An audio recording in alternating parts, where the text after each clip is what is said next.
Ako pala si Master Sergeant Nestor Jimenez Ercido, Class 41, Scout Ranger Class 41-1982. Ano yung hindi mo makalimutan, Master, nung nasa serbisyo ka pa hanggang ngayon ay yung combat experience mo ngayon? Ito lang pala yung mga experience na naranasan natin. Bilang isang sundalo at Scout Ranger, may marami na rin na mga karanasan na labanan na nadaanan natin. Ngunit sa bawat putok ng baril, maraming buhay na Pilipino na lalagas. Pero ang hindi ko makalimutan sa buhay ko, nang ako'y nasa serbisyo pa, nung ako'y na-assign bilang isang operative ng Southcom sa Basilan. Way back 1990, na-assign ako bilang isang operative ng Southcom sa isla ng Basilan. Dahil bilang isang operatiba ng Southcom, kailangan natin na magkaroon tayo ng mga report, magagandang report, yung na nanggagaling sa kalaban, na mamonitor natin yung kalaban, aktibidad ng kalaban at kung sino ang kalaban ng gobyerno sa panahon na yon. During that time, ano yung kinukontrol nyo mga klase ng grupo kayo? During that time, ang kinukumpron natin ng mga kalaban doon yung iminilip dahil wala pa tayong ng peace process ongoing pa noong 1993-94. Tapos kasalukuyan kasalukuyan na binubuo ni Janjalani, Abdurrajak Janjalani, yung Abu Sayyaf na grupo na naghahari sa Basilan. So, nung panahon na yon, way back 1994, ito ang hindi ko makalimutan na experience at saka yung accomplishment ko sa Basilan. Way back 1994, nung siguro mga August yon, isang jeepney na galing sa Maluso papuntang Isabela, gi-plug down sa grupo ni Commander Georgie lang na parang kwan siya ni Janjalani, para siyang sub-leader ni Janjalani na nakabase sa Lantawan, sa doon banda sa Lantawan. So, yung nasabing grupo, pinababa lahat yung mga pasahero at 10 doon ang Kristiyano, na yung mga Muslim, yung mga Islam pinakawalan, yung Kristiyano dinala. So diyan sa kilometer 9 sa Isabela, dinala nila papuntang Kapayawan. At sa may nadaanan pa sila ng mga ibang Kristiyano na farmers, dinala rin nila doon papunta sa lugar na nasabi ko, sa Kapayawan. At doon, 8 doon sa hostages ang hindi nila pinakawalan. So yun at that time, yan ang na-assign sa Basilan noon, yung brigade ni General ni Colonel Millena, yung Marines Brigade, kasi wala yung Army noon. So, mga 4 na batalyon, hinahabol-habol ng Marines ang sabing grupo para kukunin sana yung mga hostages. So, parang umalingaw-ngaw yun. Oo, umalingaw-ngaw yun. Hindi, ibalik ko pala. Nung kapanahonan nandun ako, nag-create ako ng DPA, Deep Penetration Agent, na iminilip.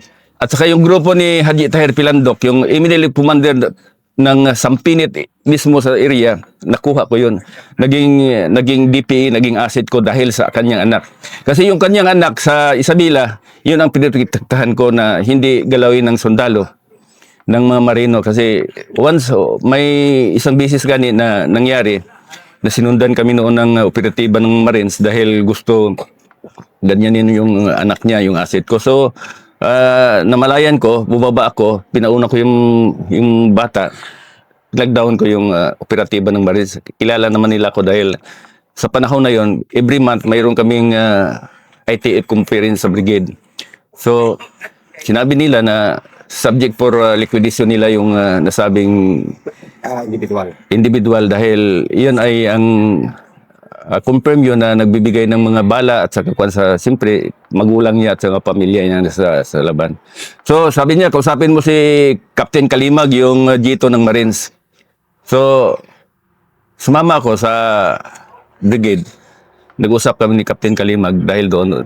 At sinabi ko sa kanya, sir, kung tinira mo yan, sir, blind na tayo sa aktibidad ng ng iminilit sa ito sa bayan na ito, hindi natin magkuha yung kwan. Siya, dahil intel operatives, intel trained naman si Captain Kalimag, sabi niya, Sarge, maganda yan. Maganda yung ginawa mo, alagaan mo, patapos kung ano man ang makuha mo na development, ipasa mo na sa amin. Sabi ko, sir, yan naman ang ginagawa ko kasi kayo ang operating unit dito sa Basilan. Support unit lang kami, sir. Ginagawa ko yan, sir, na ipadala sa inyo lahat. During that time, nung si Miss Wari nandun pa sa labas, lahat ng mga communication ni Miss Wari papuntang Basilan, binibigay sa akin ng matanda. So, ibalik natin. Ibalik na naman natin, i-pass forward natin. Yung pag-kidnap na naman doon sa Abu Sayyaf, nung minanmanan ko, kasi bilang isang operatiba, layunin natin na manmanan at saka i-monitor kung saan na ang kalaban, ang galaw. So, nung pumasok ngayon yung grupo ni Joel Gilang sa area ni Haji Tahir Pilandok sa atong yung DPA asset ko, it's the time na kinunta ko yung matanda, through sa kanyang anak. Pumunta ko sa isang lugar at nag-usap kami. Doon ko sinabi sa kanya, sabi ko sa kanya, Ama, tulungan mo ako. Kailangan i-save natin yung 8 na hostages. Kasi mga farmers yun, mga mahirap na tao yun, hindi yan makabigay ng ransom doon sa mga Abu Sayyaf. Pag hindi natin makuha, sabi ko, patayin nila yun. At saka pa, sabi ko sa kanya, diniscuss ko sa kanya yung Ama, yung iminilip at sa government, mayroon tayo ngayon na peace process, ongoing peace process. At ipakita sa gobyerno na ang iminilip, willing kayo na makipagtulungan sa gobyerno sa sinasabing peace process. Na hindi nyo kinukup-kup ang grupo ng Abu Sayyaf dito sa iminilip, na wala iba kayo kay sa kanila. Saka pa, sabi ko, Ama, kita para sa yung Pilipino. Iba-iba lang yung religion natin. Kristiyano ako, Muslim kayo, pero yung Panginoon natin, isa lang, sabi ko sa kanya ba. Kasi yung religion, parang isang puno ng kahoy lang, maraming sanga. Na iba-iba ang pagsamba, pero yung kuha natin, isa lang. Sabi ko, tulungan mo ako, sa panahon na ito, tulungan mo ako. So, nag-commit ang matanda. Sabi niya, anak, ito lang masasabi ko sa'yo. Alagaan mo lang yung anak ko dyan sa bayan. Pag dito sa bundok, pag ikaw ang may kailangan, ako nang bahala dito. Bukas, pag hindi nila ibigay, magpatayan kami. At that time, yung matanda, yun ang pinaka mabagsik na commander noon sa Iminilit. Si Haji Tahir Pilandok. Dahil 8 ang warrant of arrest niya yan eh. Tapos yung mga anak niya, ang worst na mga anak niya at saka yung mga pamangkin niya, mga kamag-anak niya, ang mostly sa kanyang mga tao. Si Barhama Saleh, si Muntong Saleh, si Jainuddin. Yun ang mga, later on, nag-Abu Sayyaf yun sila. Yun pa na, yung time na yun, na iminili pa sila, yun ang mga fighter element niya at saka yung kanyang 2 anak. So, sa madaling salita, naghiwalay kami. Wala na sa loob ko yun, umuwi na ako sa bahay, sa Basilan. Na madaling araw, nangyari yun mga umaga siguro yun, nagkita kami mga biyandang alas 8, alas 9. Madaling araw, nabulaga ako dahil pinuntahan ako ng kanyang anak na yung asset ko na nga, yung anak niya. Siya, sir, nakuha na ni Ama yung 8 na hostages. Maligaya ako. Maligaya talaga ako na sabi niya, pinapapunta na tayo ni Ama para kunin na natin yung 8 na hostages. So, sa time na yun, tumawag agad ako sa opisina. Ang yuto namin noon si Colonel Bilyones. Colonel Ricardo Bilyones. Sabi ko, sir, padalhan mo ko ng chopper, sir, dahil kunin na natin yung 8 na hostages. Siya, paano yun, Nestor? Sabi niya sa akin, siyempre, maligaya rin si Bilyones. Maganda yung Rosido, yung nagawa mo. Paano yun? Sabi ko, ganito, ganyan, sir. Kinuwinto ko sa kanya. Sabi niya, maganda yan, Nestor. Sabi niya, pero hindi tayo nagpaligsahan. Pumunta ka ng brigade, i-coordinate mo si Colonel Melina tungkol dyan. Kaya sila ang ground forces. At nakuwil ko, sir. Sabi ko, sir, sige, gagawin ko. So at that time, ang rango ko, corporal lang. Oo. Tsaka 2 lang kami na-assign doon. Ako ang team leader. Ang assistant ko si Ang isa kasama ko si Corporal Labrador po junior ko, 7'1" na yan eh. Ako 6'7" ako. May bali ka daw. May baday. Kami lang dalawa ang nagman sa Basilan noon. Sa whole entire Basilan sa Yuto. Mga asset lang ang pinakuha namin. So, at the time, pumunta kagad ako sa brigade. Halos hindi pa ako papasukin dahil hindi mo ako kuha ni, alam mo naman, yung mga Marines, yung stick to si Marines. Napakilala ko, sabi ko, Sads, ako si Corporal Ercido sa Yuto. Gusto ko kausapin si Brigade Commander, si General Millie, si Colonel Millena. Ano kailangan mo? Sabi ko, sa kanya ko nasabihin, di sa iyo. Sabi ko, di, pumasok ako, nung pumunta ko doon sa kanya, saludo ako, nagbigay ako pugay. Sabi ko, Sir, Corporal Ercido, sir, reporting. O, anong kailangan mo, bata? Sir, ako pala, sir, sa Yuto ako na, sir, ako ang operati dito sa Southcom. Sabi ko, sir, pwede ba, sir, na ihinto muna, sir, yung operation sa taas, sir, dahil kukunin ko na yung 8 na hostages. So, sinabi ko, parang nagalit si General Millena, si Colonel Millena, hindi yan naintindihan ba? Sir, ha? Parang Ano siya ba? Parang kuwan siya, siguro, sa isip-isip ko, siguro, kung ano, buwag-buwag siya itong tao na ito, bakit niya yung 4 na batalyon ng Marines hindi niya nakuha, tapos kunin niya daw. Hindi siya nagtanong kung ano yung nangyari. Sabi niya, tinawag niya si Major Artajos, yung XO niya. Siya, Artajos, kausapin mo daw ito. Na tinawag ako pumunta ako kay Cap Major Artajos. Sabi niya, Sarge, halika. Anong kailangan mo? Sir, nandito ako, sir, para i-coordinate sa inyo, sir, na kukunin na natin siya yung 8 na hostages. Kukunin na natin yung 8 na hostages. Sabi niya, paano? Ganito, sir, yung nangyari. Kinuwento ko sa kanya yung paano ko kinonvince. Tapos, sabi niya, anong kailangan mo? Sabi ko, sir, kailangan ko, sir, ng chopper. Ihatid mo kami sa barangay ng Tumahubong, sir. At saka ibigay mo sa akin yung grid coordinate ng mga tropa sa taas para maiwasan ko sa pagpunta namin. At ipahinto mo, sir, para malaman ko, sir, kung nasaan nakaposisyon yung Marines sa taas. Galing sa Pinit, sir, Tumahubong, sir. More or less, sir, 18 kilometers ang distansya. I-drop mo kami, sir, sa Tumahubong. Maglakad ko sa Tumahubong. Maglakad ang grupo nila dito doon sa Sampinit. Magtagpo kami sa gitna. Siya, good. Siya maganda. So, narinig ni Colonel Millena. Ano yun? Sir, ganito na yan. Tumawag agad ng dalawa ng chopper sa Air Force. Di, nandiyan na kagad. O sige, anong oras yan? Napagsunduan namin, anong oras? Sabi ko, sir, more or less, sir, mga alas 7, alas 8, sir. morning. Morning, sir, punta na tayo doon. Di, umalis na ako, papuntang bahay. May nandun na. Kinabukasan, tumawag ulit sa akin yung matanda. Si anak, hindi na natin ikuha sa Tumahubong doon malayo. Yung 2 matanda na hostage, yung mga batikin, sabi niya, kuha na yung, hindi nila kaya maglakad dahil nabulok na yung mga paa nila dahil sa tindi ba naman ng hirap na nandaanan nila doon sa bundok kung saan sila. So, sabi niya, dito kayo sa Palasanan.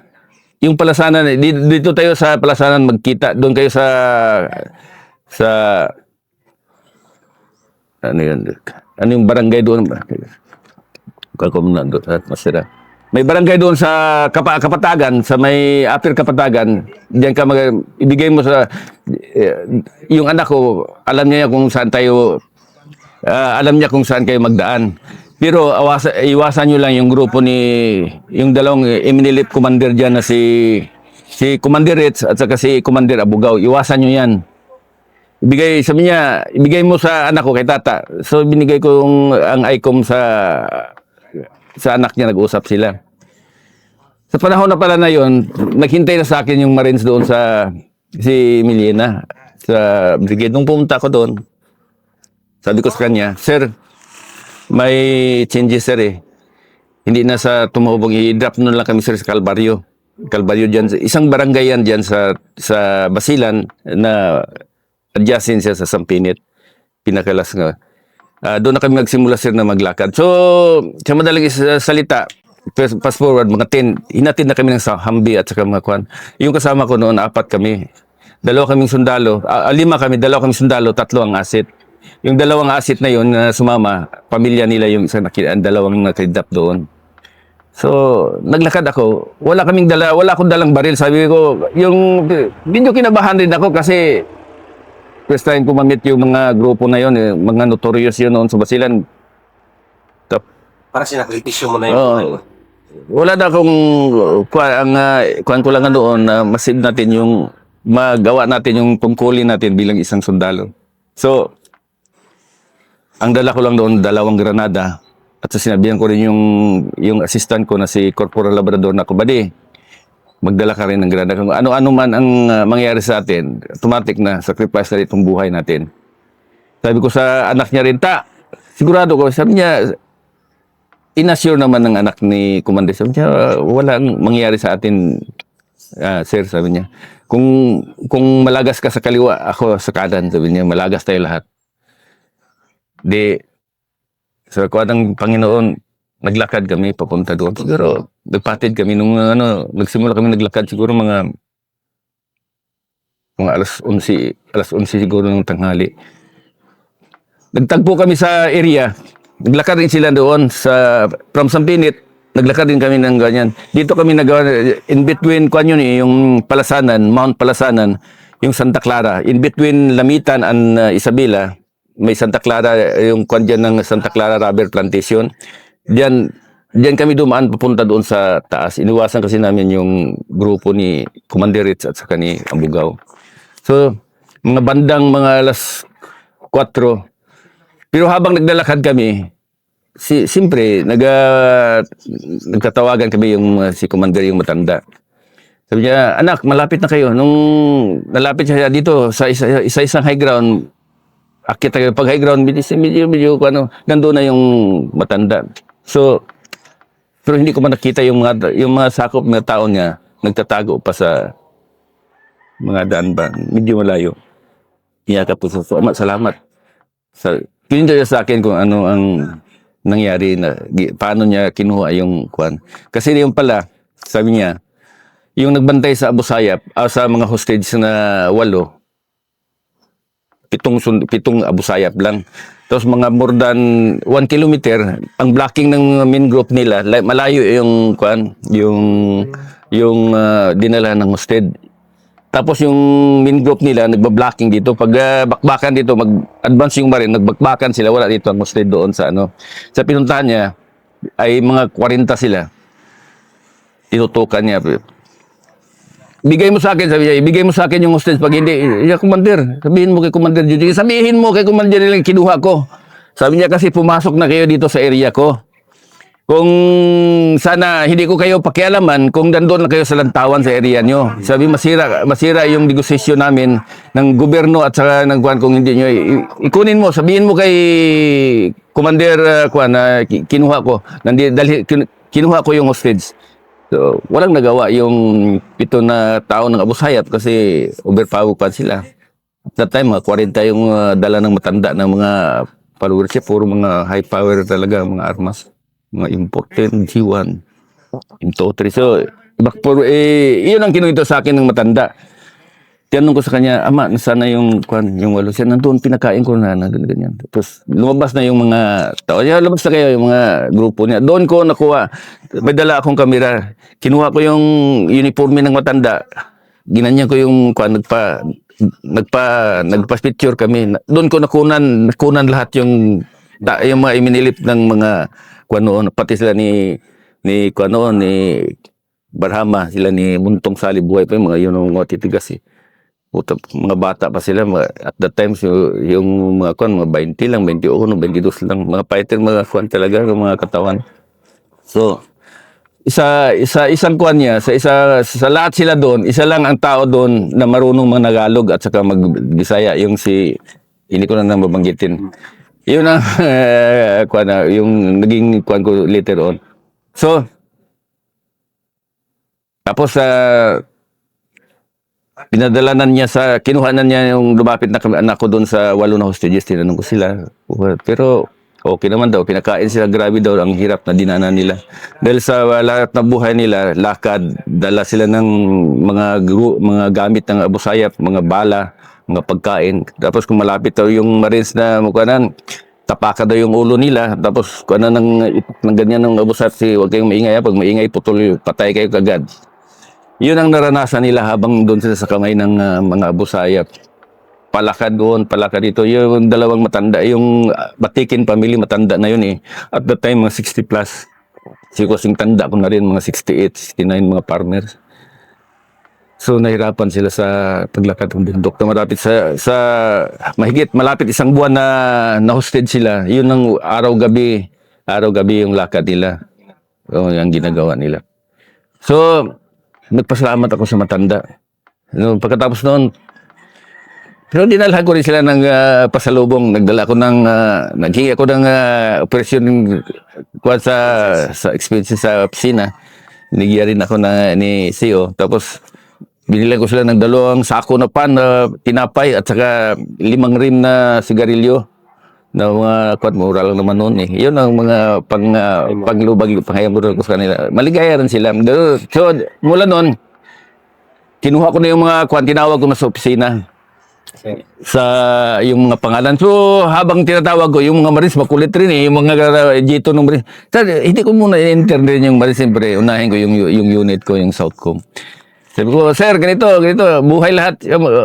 Okay yung 8 na hostages. Sir. O sige, mag-iingat ka ni Store. So, tapos na.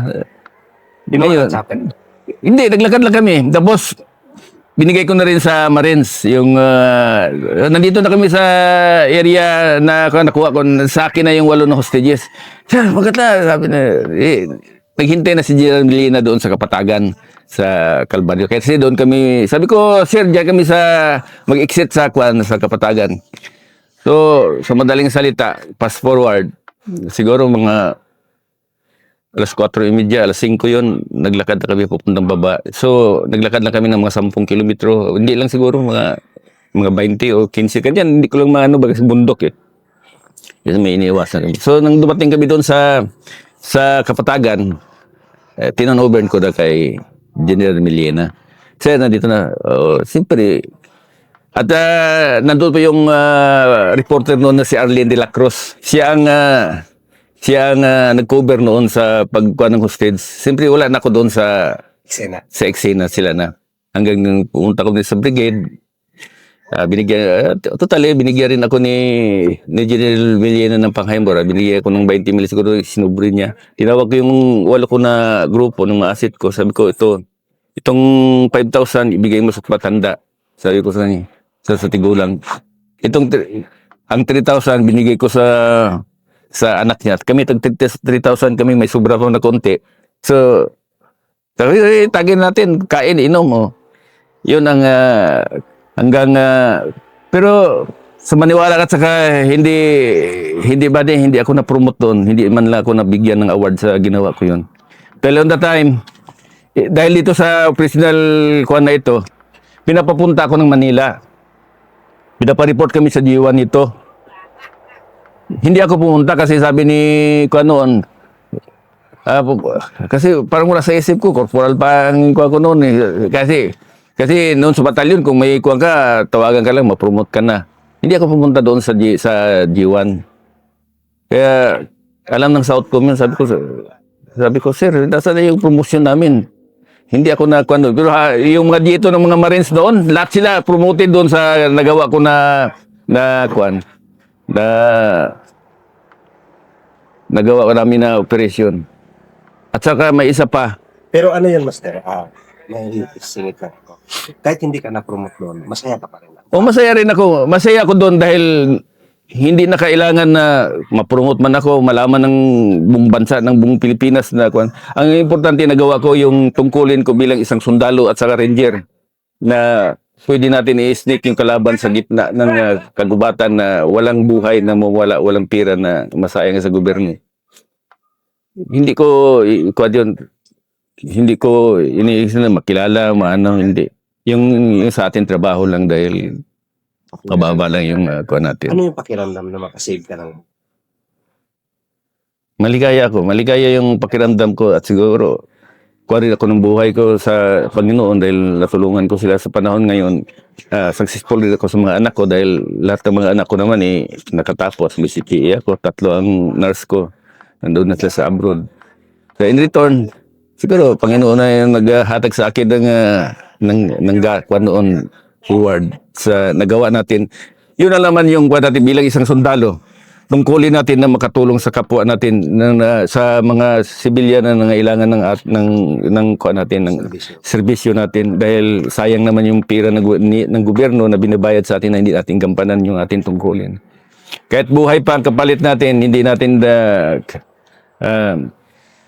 atubilihin na mawala yon kung iyan ang kakailangan sa panerbisyo na atin sinumpaan. Ano yung mga reaction? Hostages ng Maligaya sila, maligaya sila, nagawa sila sa Panginoon na nabuhay sila. Pero yung iniisip nila, yung matanda talaga, yung imnilit yung commander ng matanda, ang pinapasalamatan nila na yun talaga ang nagkakuha ng buhay nila. Siguro sa panahon ngayon, buhay pa yung mga iba eh. May buhay pa kasi yung matanda noon, yung dalawa lang, yung mga batikin, pero yung iba, mga bata-bata pa siguro matanda na rin ngayon. Mayroon na rin. makabuhay pa rin. Oo, buhay pa ngayon sila sa Basilan. At saka yung last na kwan ko, nalungod yung kwan ko noon, yung si Subero, alam mo yung pinatay ng busayap na tinapon sa Sampinit. Ako rin ang nag-recover noon. Ginamit ko rin yung mga asset ko noon, yung mga tao na yun. Pero ito na last na mga experience na kuwan ko. Yung kay Subiro